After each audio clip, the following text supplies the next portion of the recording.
Howdy y'all, Fast Force 289, welcome back. In this video, we're going to be doing a quick tip on a 351 Cleveland or any motor with a thermostat temperature sensing unit and when they break off. So let's jump into it and let me show you what I got. Okay, so here we have my 72 351 Cleveland engine that I'm building for my 76 Ford truck. So what happened here is, if you look right here, this is where the temperature sensing unit goes. And this block, it was seized up solid. It would not come out. I rounded the head off. I could not get it out. So what I ended up doing was cutting it, drilling the hole out, and now we got to take a tap and run it through here. What the problem is this is not an ordinary thread size. This is a pipe thread. So I looked up the thread size for a temperature sensing unit, and it's the same for all Fords, or for the old Fords anyway. And this is the size tap that you need. It's a National Pipe Thread 3/8 18, and this is the size that you need. Now, if you need to drill the hole out, that's the size drill that you use, and then chase it with this. I've already drilled the hole out, so I'm going to chase the threads with this to clean the threads up so we can put a new temperature sensing unit in there once the engine is finished being built. Okay, so I got my tap. I got some penetrating oil as lubricant, and I don't have a thermostat handy right now, but I have this adapter piece, which is the same thread size, a 3/8 18. That we can use to test it after I tap it.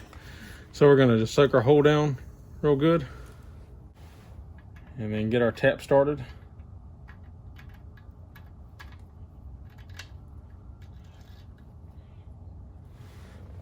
And 7/16 wrench fits the end of this.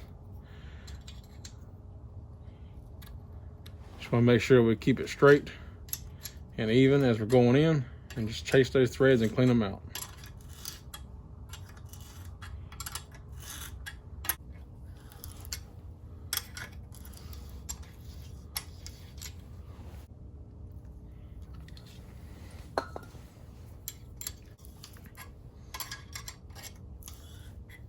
I'm gonna go ahead and pull this tap out and take a look at what we got so far. And what I'm looking for, since my temperature sensing unit broke off in here, I'm looking to make sure all that brass threading is gone out of here. I still see a little bit in there, so I'm gonna get me a little bit of a pick and pick up in there and see if I can pick it out real quick. Oh yeah, there we go. There's one, and there's two. Now I'll put my tap back in there and just chase it in real quick just to make sure. Clean your tap off, and then we'll try it again.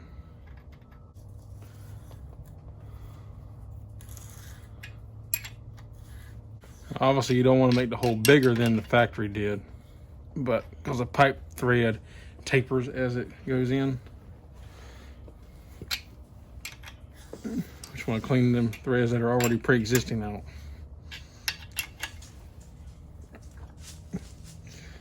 And that feels like it's pretty much exactly where the factory stopped at, right there.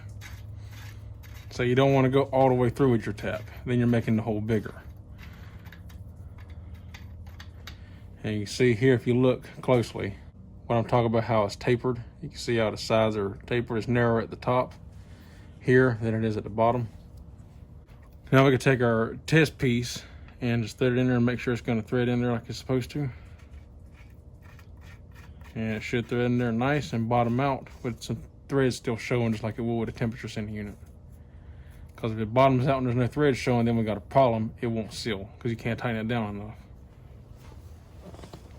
The whole purpose in a thread, a pipe thread, is that it's tapered to help seal it. That's why I use Teflon tape. Teflon tape gives it almost like a lubricant to help it tighten up more, which forces the wedge together tighter and also acts as a sealant. So, and we're good to go. Just tighten it down by hand. We had just a couple threads sticking out, which is good. That tells me that it will tighten down enough to seal once I put the thermostat in there. And that's all there is to that. See, I'm gonna tighten it down just a little bit, and it's bottoming out already, so that's good. See, if we had made our hole bigger, that wouldn't tighten down all the way. You got just a couple threads sticking out there, and that's good enough. And the thermostat temperature sensing unit might actually be a little deeper, so it might have even more threads, but that's a good representation. It'll tighten down good and snug, so we know that we're going to seal there, and that'll be good to go. Now it can go to the machine shop and with no issues and make their job easier and save you some money too. And you know it's done right because you did it yourself.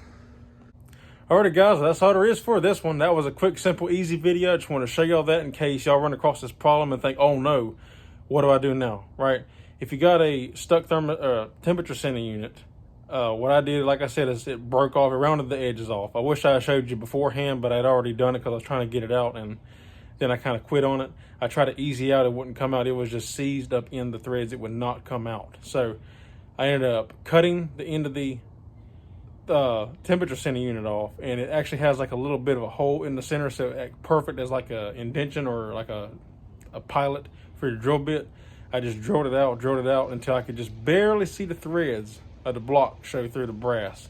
Now, you don't want to drill the threads out because then you got a whole nother issue. I just drilled it until you could just barely see the threads through the brass, and then I stopped. Went and got me this tap here, and it was like 16 bucks from Northern Tool. Not bad price, you know, for a pipe thread. And just tapped it out like I just showed you, and easy peasy, we're done and we're good to go. And now when the machine shop gets it, they don't have to worry about it. If you don't feel comfortable doing it, let them do it. It is a 3/8 18 pipe thread. So in case, I'm sure they'll know, but in case you want to tell them, that's what size thread it is. And there you go, that's all there is to it. So if you like the video, give me a thumbs up. If you're not subscribed, consider subscribing. I'd appreciate that. And if you have any questions, comments, or concerns, leave them in the drop box down below, and I'll get back to you as always. So that's all there is for this one. So thank y'all for watching. I'll see you on the next one. Take care.